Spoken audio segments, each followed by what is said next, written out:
इमरान खान अपने मौके पर कायम हैं। पीपल्स पार्टी के रहनुमा शर्जील मेमन का रद्द अमल भी आ गया। बोल से बातचीत में कहा, इमरान खान अपने मौके पर कायम हैं तो अदालत का सामना करें। बोले उनका मौक़िफ़ बदलता रहता है। पहले वो अपनी हुकूमत गिराने का जिम्मेदार अमरीका को करार देते थे, अब मोहसिन नकवी को करार देते हैं।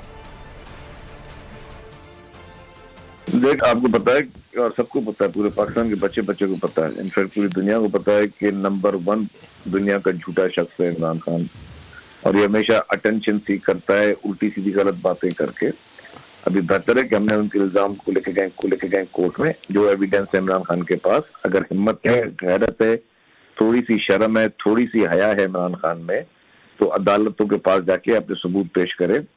और हम समझते हैं कि ये सिर्फ और सिर्फ शख्स की शुरुआत हर चीज झूठ से। इसका मिसाल ये है कि कभी जब इसके वोट ऑफ नो कॉन्फिडेंस के जरिए इसको निकाला गया तो उसने कहा कि जी मेरे खिलाफ अमेरिका है। फिर इसने कुछ इदारों के नाम लिए, फिर इदारों के सरबराहों के नाम लिए, इसी तरीके से हर एक इदारे को उसने नाम लिया है। लेकिन ये बात, और फिर कभी आखिर में बोलता है कि मोहसिन नकवी ने मुझे हटाया। तो जिसकी ना कोई दीन है, ना ईमान है, ना कोई हया है, ना शर्म है, इस शख्स को क्या जवाब देंगे?